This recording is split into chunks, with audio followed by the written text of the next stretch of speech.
Welcome to the DC Daily Drop, your one-stop shop for today's important news in DC movies, TV, and comics. Here are your hosts, Tom and Zach. Welcome to a Thursday, October 20th edition of the DC Daily Drop. Today we're going to be talking about The Accountant, not the movie, which is currently the #1 movie in America, but the comic book that came out this past summer based on the movie.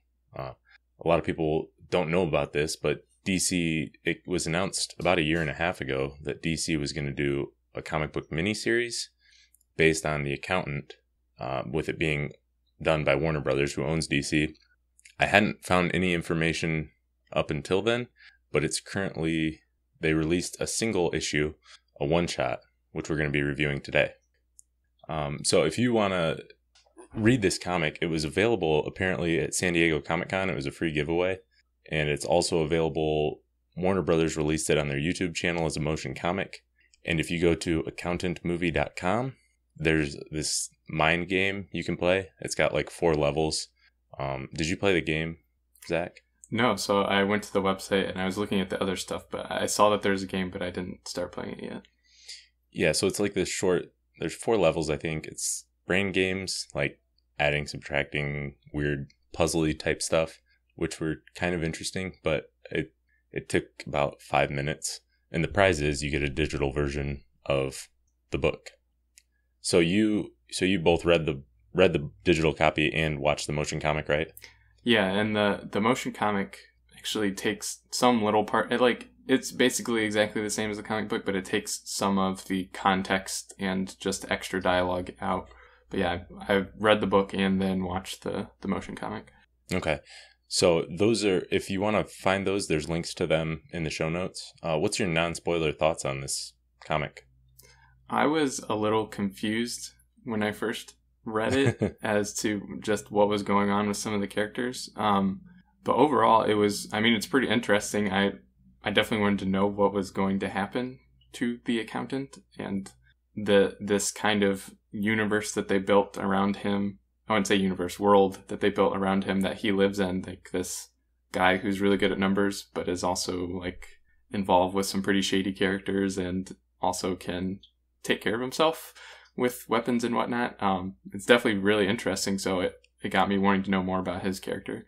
Yeah. And I watched the motion comic before watching the movie, and then I read the comic, and there's definitely not a lot of crossover. You can tell. I don't know how involved the filmmakers were with this comic because it seems a little different. You get the tone and you get one character, the star character, Christian Wolf, the accountant, played by Ben Affleck in the movie.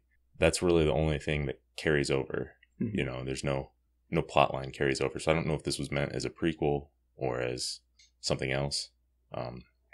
But I liked it. Yeah, it does get a little confusing, and it wasn't really cleared up much by watching the movie. So that's why I don't know if it's a good companion or not. Mm-hmm. But yeah, so that's it for the non-spoiler talk. We're gonna get into spoilers now. So if you want to check it out, go ahead and do that. So how would you summarize this comic, Zach? So we start out. Yeah, go ahead. Yeah, we start out seeing the accountant has been hired to look at some books for a shady business of some kind. Well, it's like, so he's looking at Medici is this, I don't know, art dealer person who works for the organization. And I think, I haven't seen the movie, so you have. Is the organization talked about at all in the movie? No, I don't think so. Okay. As far as I can tell, there's really nothing. You know, I don't know. I'd have to look at all the different characters, but I don't think anything carries over besides the accountant. Okay. So Medici is like this art dealer guy, shady character who works for the organization. And the organization, I think, is like organized crime. It's some sort of mafia group, whatever. And basically Medici has been skimming money away from the organization and keeping it for himself. And so they want somebody to go check out his numbers to make sure that he's not doing that.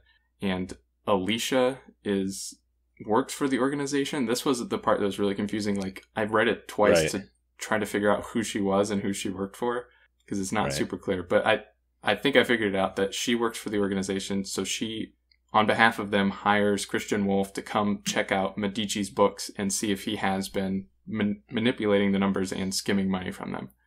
Yeah, so this is where it's kind of tricky with it being 24 pages in a one-shot comic. I usually find it tough to review single issues of comics just because, to me, it's like a scene in a movie Right. or a scene in a TV show or something. So it's like I want to know the rest of the story before I can judge the individual scene. But with this being a one-shot, they fit the entire story in 24 pages. So a lot of it is rushed, and, we see a little bit of... We're introduced to the characters slightly, and we see them in action, and then it's resolved quickly. Mm-hmm. Yeah, and there's some just little goofy things like, I guess I'm the accountant, or like just kind of funny little things like that. But I mean, that's nothing really too bad like that. Which is weird because, like, in the movie, he doesn't refer to himself as the accountant or anything. Like, other people in the movie will call him that. And I won't get into movie spoilers or anything, but I don't think that's spoiling it to say he doesn't call himself the accountant. Well, I guess I'm not going to watch that movie now that I know that. So he goes and he looks at all the numbers for Medici and basically figures out that it's too perfect. And it's funny because he's like, I know that this other guy did it. I can't remember the guy's name, but I know that, let's call him Elon, because that's something like that. Evan? Elon? Eman? Ecom. He's like, I know Ecom did it because there's only two people in the world who could possibly do this, and it wasn't me. So that was kind of funny. There's only two people in the world good at math. Right. It's too perfect. And it's funny because he's like, I know that this other guy did it. I can't remember the guy's name, but I know that, let's call him Elon, because that's something like that. Evan? Elon? Eman? Ecom.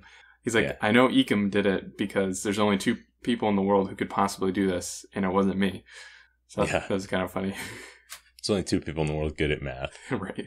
And he was busy that week. Yeah, so I guess this gives us a good idea of what Christian Wolf's character is, and that's sort of the only thing to take from it for me. This is an introduction to the character. The story is interesting, but nothing mind-shattering, but we get to see Christian Wolf is good at math and good at shooting people in the head. Yeah, those are his two main skills. That's what, if he had a Wikipedia page under powers, it would say math and shooting people in the head.